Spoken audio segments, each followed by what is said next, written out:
We have no unfinished business, so we move to new business. Our first item of new business is a public hearing for 280 East Lincoln Grace Baptist Church, special land use permit amendment, final site plan and design review. So I'm going to open the public hearing, and we will have the presentation by staff. Great. I'm Leah Blazinski, city planner, and you can find the plans for this project on page 518 of the packet. And I'm just going to pull up one of the elevations real quick that I think is a nice visual peek. Okay, so Grace Baptist Church is an existing religious institution located at 280 East Lincoln. It's been there since 1957. The site is located in the R2 single family zoning district. And so religious institutions in the R2 require a special land use permit. They've been operating under a special land use permit since 1987. The project that you're looking at tonight, the special land use permit amendment, is for the applicant is proposing to renovate their church by removing 2,650 square feet of existing building and replacing it with 4,180 square foot of an addition, and it's this portion of the building that is being torn down and replaced. So that portion of the building is it's at the corner of Lincoln and Edgewood. It's the easternmost portion, and it's also the oldest portion. And the renovations are going to be to the main floor as well as the lower level basement area. So the goal of the project is to modernize the building and add an accessible entrance, bathrooms, and kitchen, all accessible, to better serve their congregation and community. And they're maintaining their existing programming and functions, so they're not really adding any additional programming or functions through this project. They're keeping what they have, but they're increasing the square footage due to the more modern building requirements.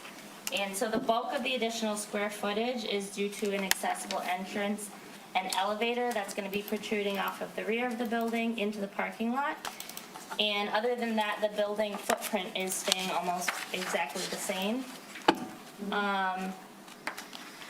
So at the planning board, they were heard at the planning board on March 26, 2025, and the site plan at that time showed the two parking lots remaining separate. They have sort of two separate portions of parking lot, a south one and a north one that currently exist but currently are not connected. And when they presented that to the planning board had some concerns about the safety of the existing lot and like what would happen if the lot's full and a car comes in and can't park. They didn't like the idea of people backing out onto Edgewood, so they postponed a decision and asked the applicant to look at alternate designs to connect the two lots and provide an additional vehicle egress. And so that's what the applicant did, and then on April 9th, 2025, they presented a revised site plan that's very close to what's in your packet tonight. And so it provides a one-way through connection between the two lots so that vehicles entering the south lot can exit to the north onto Lincoln. And the planning board appreciated that.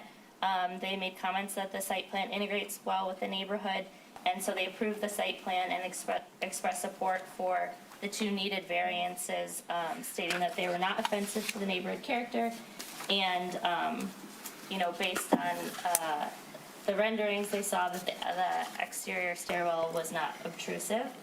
And on May 13th, the applicant was heard at the Board of Zoning Appeals for a request for the two variances.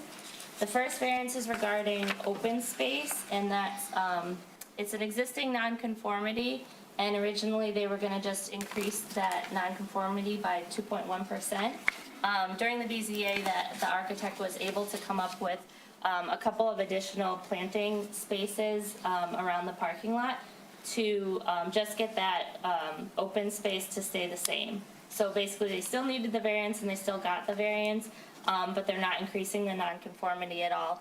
And so they have 28.8% open space where 40% is required. The second variance is to the side yard setback to allow for a stairwell for egress from the basement level. The basement egress is required per the building code, and they had, a lot of discussion about whether it could go anywhere else, and ultimately, it was determined that that was where it needed to be located, and so the Board of Zoning Appeals did grant both of the necessary variances. That's what I have. All right. Thank you very much. That was very thorough and very well presented.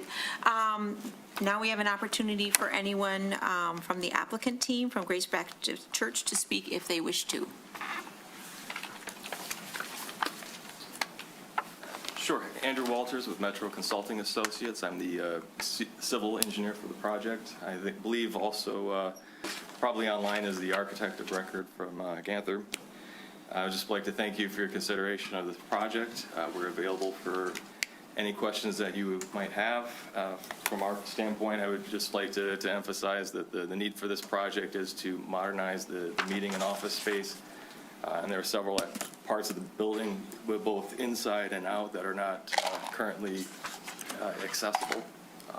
And that's the importance of the project, really. All right. Thank you.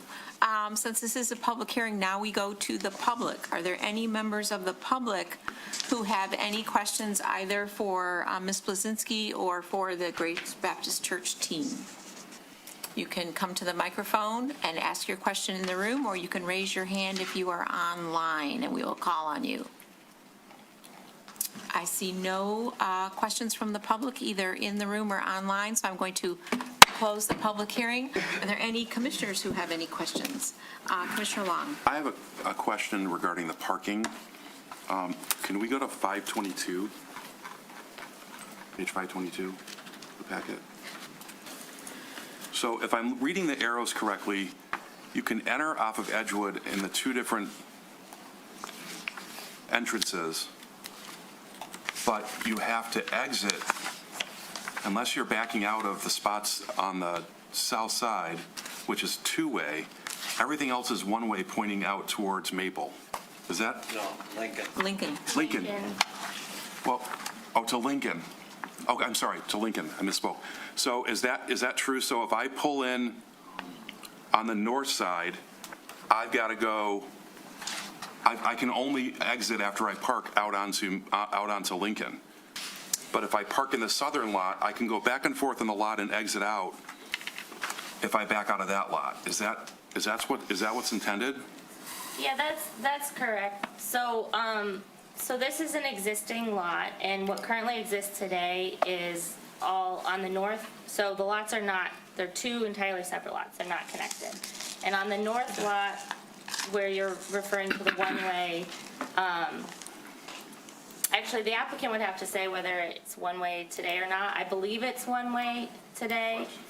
It operates as a one-way, and they have the diagonal spaces. So it's one way out to Lincoln. In the southern lot, if you park, you can leave out onto Edgewood. The intention with the connection that the planning board requested was just so that vehicles wouldn't be backing onto Edgewood. From the north lot. From the south lot. Okay, I just wonder why they wouldn't have the north lot also being two-way. So I'm looking at the other I think way. the applicant, That's you can look at the other way. Make them both one way. and then exit out onto Lincoln, because then you've just got a circular flow no matter what, and you don't have a risk of conflict. That was my point. sorry, you're saying make both of them? It's just a question. It's just a question, Quantify his yeah. point. Yeah. Let's go to Commissioner Emery. Yeah. So I'll provide some comments. Perhaps the civil engineer, Mr. Walters, can opine on this as well. I'm speculating, maybe I'm wrong, but usually a one-way entrance is a width requirement. If we want two-way, it's not wide enough. So I'm guessing it's not wide enough to provide two-way access. So the proposed configuration, to me, looks like the exact same configuration that's out there today, the way they've been operating for however many years, with the one exception of now they have added an egress from the southern parking lot to the northern parking lot. So the one planning board comment was to improve the egress from the southern parking lot, and the northern parking lot is effectively the same exact configuration it is today. that accurate? That is essentially accurate. Largely what's preventing us to provide full two-way access is dimensional constraints. You will notice, though, that Commissioner Emrine is correct in that the northern portion of the lot currently is functioning as one-way, and that's exactly how we propose to. That drive is still narrower than you could provide two-way access. It's a little wider than you would normally provide for one-way. However, it was important to the church to be able to provide for drop-off access at that entrance. So would it be accurate if they were to provide dual, two-way traffic in the northern lot, that would increase the width of the drive aisle? And the parking space. Cause the I think- parking I think spaces you're to going turn 90 in a different degree. direction the way he was going. We're not looking at touching the northern one. The southern one, the question is, why is the southern one two-way?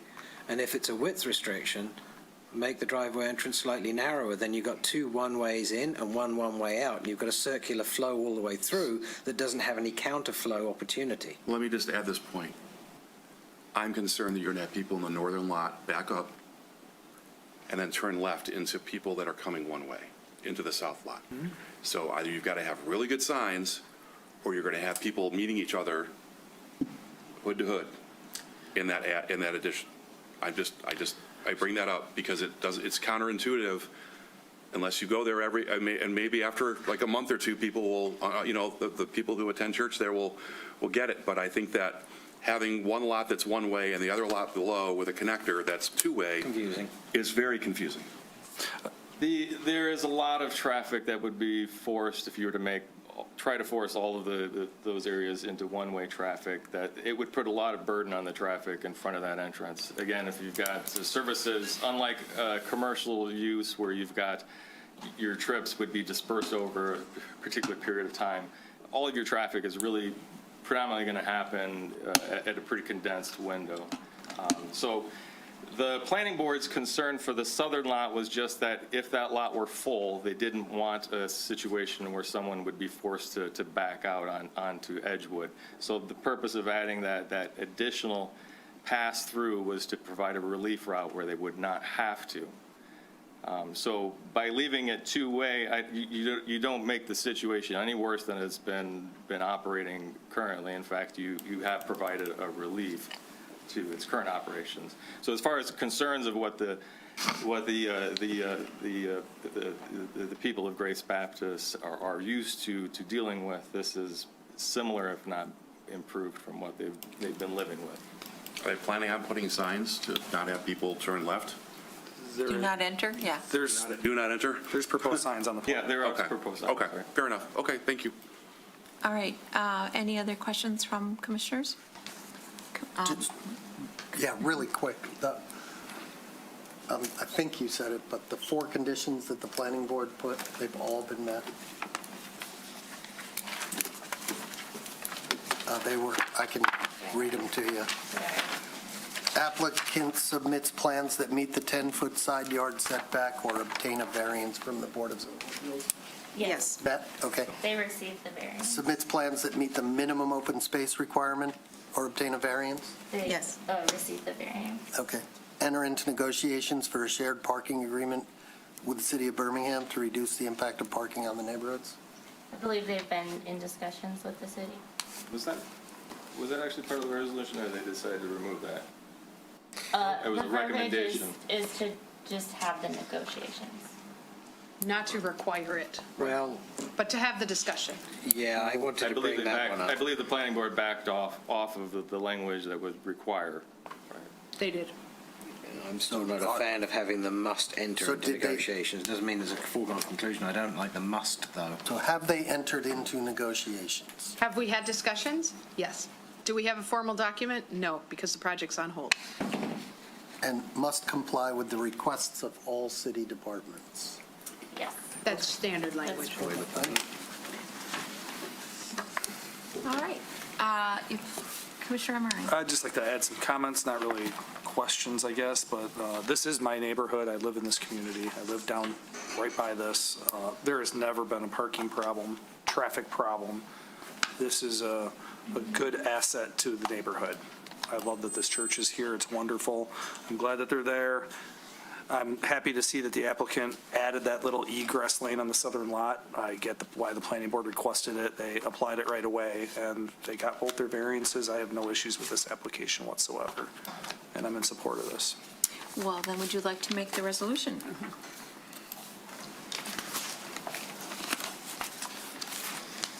Yes, I would.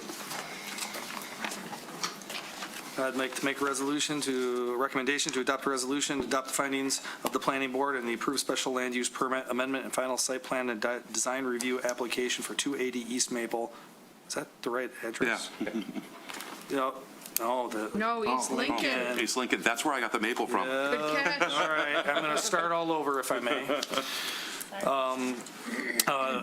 Make a resolution to adopt the findings of the planning board and approve the special land use permit amendment and final site plan and design review application for 280 East Lincoln to permit renovation of the existing religious institution and associated parking lot. Second. All right, we have a motion and a second. I believe Commissioner Long was first. Any comments from the commission on the motion? Any comments from the public on the motion in the room or online using the raise your hand function? I see none. Ms. Bingham, a roll call vote, please. Mayor Pro Tem Ballard. Yes. Commissioner Emmerich. Yes. Commissioner Long. Yes. Commissioner Schaefer. Yes. Commissioner Hay. Yes. Commissioner Host. Yes. Mayor Long. Yes. Congratulations, and we look forward to seeing your improvements come to fruition. Thank you. All right, new business B, resolution in opposition to the Oakland County Board of Commissioners Resolution 2025-5051. Ms. Ecker? Yes, Mayor Long, as you discussed a little bit earlier, this was on the last city commission agenda, and if you recall, the commission tabled it or postponed it and moved it to come to this meeting because County Commissioner Cavell was going to be present to provide a little bit of background, which he has now done. So this is the resolution that was provided to us by other municipalities who were similar ones. I can't remember if I said this at the last meeting, but we did have representatives from the manager's office and our finance department attend meetings that were held up at Oakland County, and there were many, many, many angry representatives from other communities throughout Oakland County because this kind of came up at the last minute, right near the end of everybody's budget cycles with these new costs, and there wasn't much opportunity, frankly, any, for us to have the time to consider other options. So that's why this resolution is in front of you. Other communities have passed this, as Commissioner Cavell mentioned earlier tonight, and it's up to you if you want to pass this resolution, and then we would forward it to the county just to pass along what your concerns are. But it's up to you. Thank you. And I will also note that Ms. Ecker made the requested edits to the motion, so it's a little bit more ours. It's not what everyone else passed. We thought some of the language was slightly inflammatory, and that has been removed. Yes. So, any commission discussion on this? Support? I'm in support of this. I'm in support. In support? All right, well then, I think we had enough discussion on this earlier, so if someone would like to make the motion? Do we need to read this all? Would you like me to read it all in, or? You do not. Okay, I'd like to make a motion adopting a resolution condemning Oakland County Board of Commissioners Resolution 2025-5051 as set forth on page 2 and 3 of 8B of the packet. Second. All right, we have a motion, we have a second. All in favor? Aye. Any opposed? All right, thank you. All right, so we are at new business C, resolution approving a 3-year contract between the city and Oakland County for assessing services for the period July 1, 2025 to June 30, 2028, and authorizing the mayor and city clerk to sign the agreement. And we have Mary, our treasurer, so. Good evening, City Commission. Yes, I am requesting approval of a 3-year renewal contract with Oakland County for assessing services while still continuing to explore other options. As mentioned during the budget hearing, costs have increased significantly, and we did include this increase in the next year's budget. So it has been approved. The county has provided reliable and cost-effective services since 2007. So even with this increase, it remains more affordable than bringing it back in-house, which I believe, which was $592,000 back then for having assessing in-house. We are beginning to research other options and have identified a couple of private firms, actually. One of them has no capacity, and the other one did advise us that spring is a good time to onboard. This aligns with their assessing cycle. So approving the contract does give us time to properly evaluate alternatives without rushing to transition during this tax cycle, and it allows us time to do a thorough analysis and review all of our options.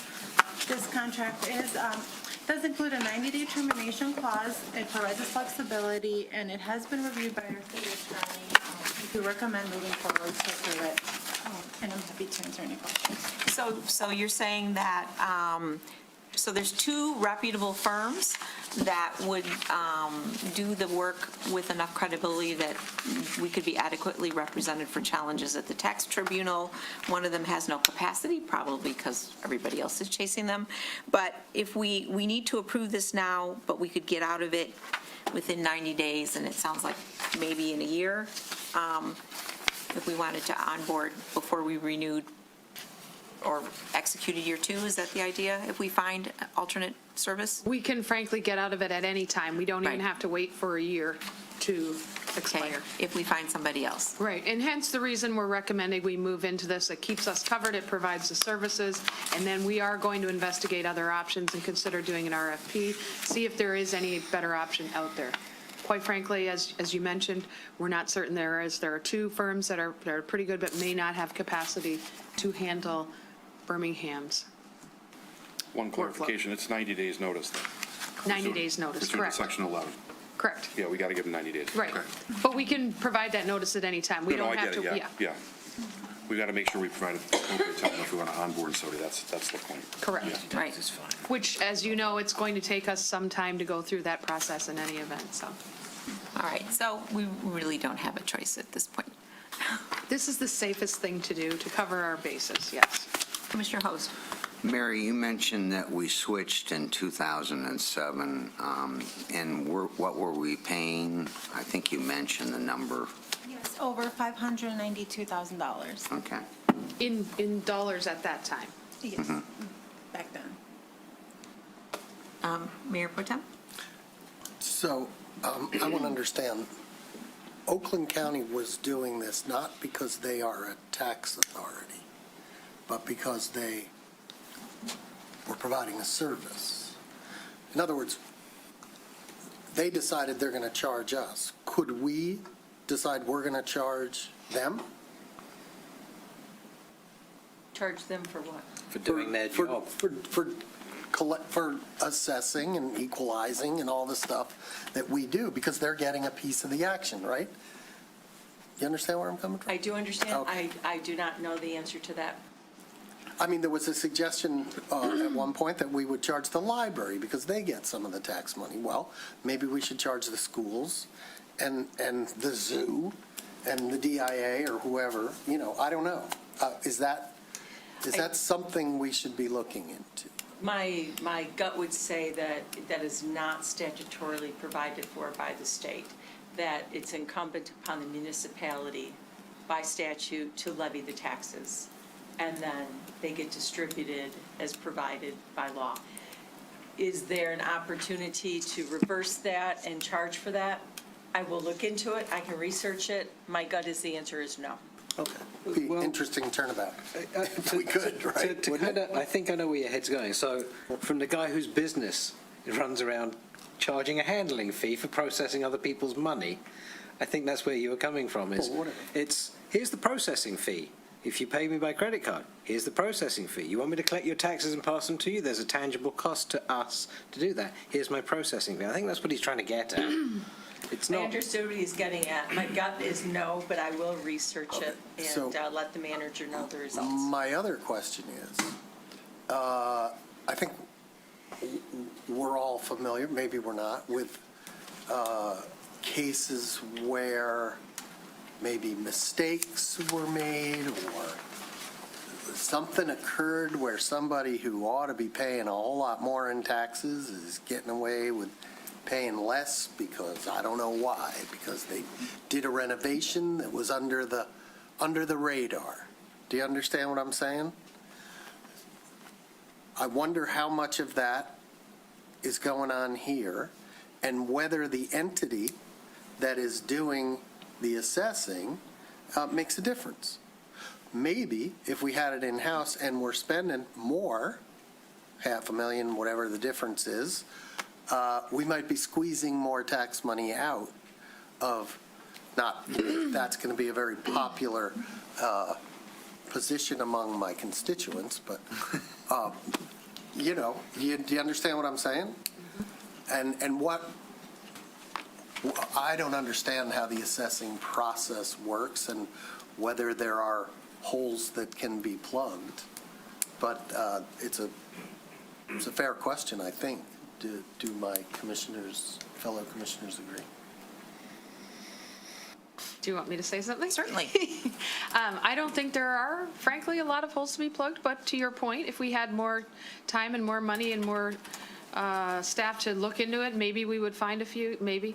I think one of the other benefits of Oakland County, despite frustration with what they're doing at this time, is that they have a lot of experience in many different communities and many different similar cases. So, for instance, when they assess a property, when somebody appeals the assessment, and Mary, you can chime in here, that's when they come and they appeal their assessment, and we go to the Michigan Tax Tribunal. They have very good authority, very good reputation, because they have done it on so many more parcels than, say, our little assessing department would, for instance. So there's a couple of things like that that you want to look at as well. It is true that the county has been helpful in helping us responding to the appeals to the tax tribunal. And whether privatized entities would be as helpful or persuasive, to Janice's point, they carry some persuasive energy because they have been doing it for so long that the tax tribunal tends to respond well to them. Now, if there's private entities that would garner the same favor, I don't know, and time will tell. So when Janice's saying that this covers our basis, it is also our recommendation, my office's recommendation, that we enter into the agreement knowing we can get out of it if we want to. But until someone shows us that there's a better way, unfortunately, we may be stuck with this expensive way, but at the end of the day, it may serve us. We don't know these things yet because we just found out about this a few months ago, and it's going to take some time to vet all these answers. I have a question. Yes. So let's just say hypothetically, down the road, at some point, we hire a private entity to do this assessing for us. How do we anticipate the county responding to that private entity's work? Is there going to be an audit process, a challenge process? Are they going to accept the private entity's calculations? Because there's costs involved with going through that process as well. And I think then let's go to the state level too. The state accepts what the county does. Is there an appeal process for that? Is it going to be one level removed where they might not trust it as much, where we're going to be involved in audits with regard to that as well? There's costs involved with that, so that's just something to keep in mind. Definitely. School district too, right? Yep, absolutely. All right. Question. Commissioner Haig? So it's Mary specific. In this execution copy that Alex handed out, in term and payment schedule of contract, paragraph 10.2, what is initial and smooth in terms that we can understand? What does that mean? I mean, it says, it starts with municipality to pay the county the initial rate, and then it talks about the municipality may pay the total cost of the contract using the smooth rate. So Yes, the smooth, yes. So you can what start does what does this mean? Because they're rather dramatically different in dollar amounts per parcel. They are. So we can start with the higher rate per parcel, which is my recommendation. That is the 46% increase the first year, then it's a 4% increase the next year, and 5% the third year. If we did the smoothing method, we would have a 6% increase originally, but then we would have a 44% increase the second year, and then a 32% the third year, 32% increase. So overall, the increase is The just- same. Correct. It's the county's way of making it a little easier to swallow this So year. this was a late adjustment, Commissioner Haig, after the original outcry that communities could not budget for this. So it's In the 5 current- knuckles down the throat versus 3 knuckles down the throat. Right, and then, so then they 5 reduced it in the first year for people to be able to, Okay, I was trying to understand and then it, added it that's on the fine. back end. That's fine, right, Still thank you. paying the same. Yes. All right, so if there's no other discussion, would someone like to make the suggested commission action? I'll make the motion. If I may. I'd like to make a motion adopting a resolution approving a 3-year contract between the city and Oakland County for assessing services for the period of July 1st, 2025 through June 30th, 2028, and to authorize the mayor and the city clerk to sign the agreement on behalf of the city and to direct the city manager to investigate alternative assessing service providers. Second. All right, we have a motion, a second. Any comments on the motion? Any comments from the public on the motion, either in the room or online using the raise your hand function? I see none, so Ms. Bingham, a roll call vote, please. Mayor Pro Tem Ballard. Yes. Commissioner Emmerich. Yes. Commissioner Host.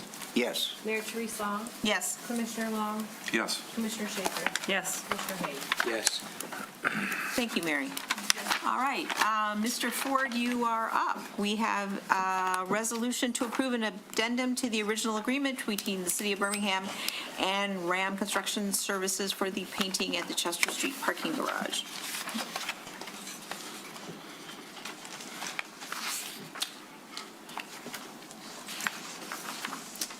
All right, good evening. So I am back. I believe it was the very last meeting I was here, and actually BCT was here, presenting their schematic designs for the Chester Street parking garage. And during that conversation with BCT, we went through their design package. It sounded like there was a lot of things that the commission liked. However, there were some things that they needed to go back and work on. They are not coming back today presenting those. They're still back working on their revisions, and they will come back at a later date presenting what we hope will be their final schematic designs. However, the reason I'm here today is included in the original repair contract with RAM Construction was, and we talked about this last time, was painting the garage white. So RAM is getting ready to start painting the garage white. Probably at the end of this week, probably early next week, they'll start.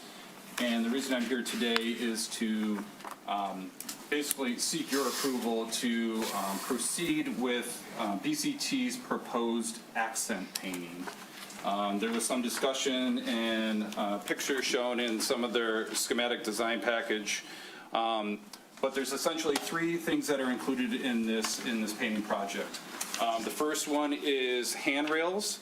The garage has a variety of handrails surrounding the exterior perimeter of the garage on every level. This first picture you can see right here. This is a sample of what this handrail could be. And this is on every level of the garage. These are painted green right now, but there's a lot of chipping that hasn't been done in a number of years. This would be included in it. The painting in all 3 stairwells, so you can see there's this, and you can say it's green. It was green at one time. It's either been faded or it was a different shade of green. But inside these stairwells, you can see like the rooftop over here is painted Birmingham green. And there are other areas inside these stairwells that have already been painted Birmingham green. But the majority of it is this off color, whatever color you want to say it would be. This is also being proposed as being painted. And then really what you get into is the new stuff, stuff that the general public would really notice, which is the painting of these columns on the ceilings. You can see right here, as you can see, the wayfinding is not included. This is strictly just, we have a painter on site, they're going to be painting the garage white. Can we capture them? Are we willing to approve the green accents? So while they're in here painting, they paint the green accents, and then when BCT comes back to the commission, presents their final schematic designs. If the commission approves it, then they could come back at a later day, implement the wayfinding that you see here, which they're working in conjunction with Corbin Design on. It's basically just removing a step from then having to come back at a later date, assuming that these design plans are approved. They would have to reclose all these levels and repaint things again. Obviously, they're going to have to come back again and do some kind of work, but it wouldn't necessarily involve the massive closures of all these levels like we already have right now.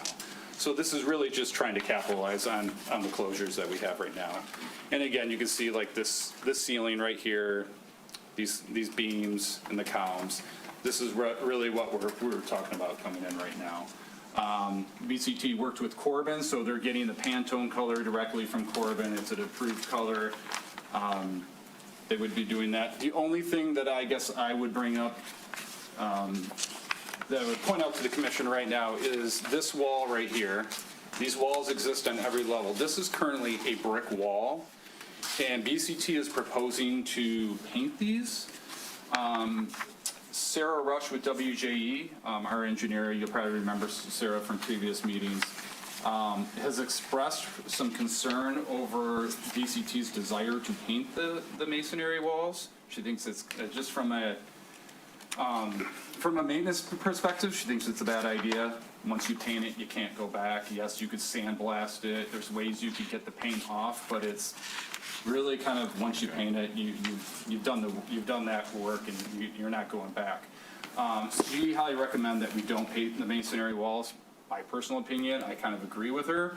The price that the price in the addendum that we have listed here does include that. However, we have talked to the painter that RAM has hired, and they understand that this is a concern. Depending on what the feedback here is today, they could easily omit that, and we could have this conversation when BCT returns into town to talk about this further. And if the commission's desire is that we proceed with BCT's designs, paint the wall, we can do that easily at that time. It requires a little closure. So my recommendation is that we would not paint the masonry walls, just because we can't undo it. Aaron, do you have any idea from the memo from RAM, looking at the pricing, beams and columns, ceilings, walls, Yep. That looks like it's going to be a rather minor deduct, doesn't it? It would be a very Okay. minor deduct, yes. Okay. Commissioner Host? Yeah, I have a few questions for Aaron. If we don't do the masonry walls, as Sarah and you suggest, you just said it's a minor savings? So. Yeah, the amount of paint that, I could get the dollar amount from them, but yes, the amount that they're painting the masonry walls in the grand scheme of all the painting that's happening in there is very small. It is only, one side of the masonry wall on every level, so it's, we have 3 stairwells. It's one side of the masonry wall on each stairwell, so, it's 5 levels, so, it's 15 areas. So it's, in the grand scheme of things, it's a very small area. Okay, the nice thing, Aaron, is you have enough money to do this, and I'm going to approve it when it comes forward. But I'm just wondering if you think that there's going to be more unexpected expenses in our decks as we proceed from deck to deck. So starting with Chester, obviously we're pretty far down the line with Chester right now. Obviously, as we've kind of discussed ad nauseum, it is different than the other decks, right? Because we're kind of doing this as we've already started the project. The other decks will be a much smoother process. We've already talked to BCT and WJE as we move forward to the other decks. So like Peabody, we believe is going to be the next garage. WJE would, in theory, probably be the owner's rep on our behalf. They have the concrete waterproofing components that have been approved and planned that they're doing. BCT will hopefully have approved schematic designs, based off of your feedback. Assuming that is approved, we will lump that into one big project, and WJE would be the owner's rep in coordinating everything. So it would be one big bid package coming out. I guess to get back to your original question, I mean, obviously, when they start opening garages up when it's concrete and waterproofing, as we saw with this one, you know, they could find a variety of things. I think the big expense that we don't know of at some of the future garages is what would the commission want? So in other words, at the Peabody garage, you have a stairwell. Are you going to want something really cool and unique that might light up the stairwell or replace a stairwell? I'm just using that as an example. It's those types of things that I think we'll see when BCT comes back with all the other 4 garages that you would say, I like this concept. That could be really expensive. But if we're sticking to kind of what you've seen here, I think the only stuff you would really see pop up would be more concrete. Hey, we've opened this up. There was more spalling. We thought this was going to be a partial depth repair and it ended up being a full depth repair, that type of stuff, which you can't predict. But, you know, I think to answer your question, I don't see it unless it's real structural stuff. Okay, I have 2 more questions. One is, when was the last time we looked at all the decks with the notion of how much money has to be put into them to make them go on for 15, 20 years? You know, I assume WJE did the study, Yep. but when was it? 2021, WJ did the condition assessments for all the garages. They do expect to do another condition assessment for the park garage before we get to the park garage.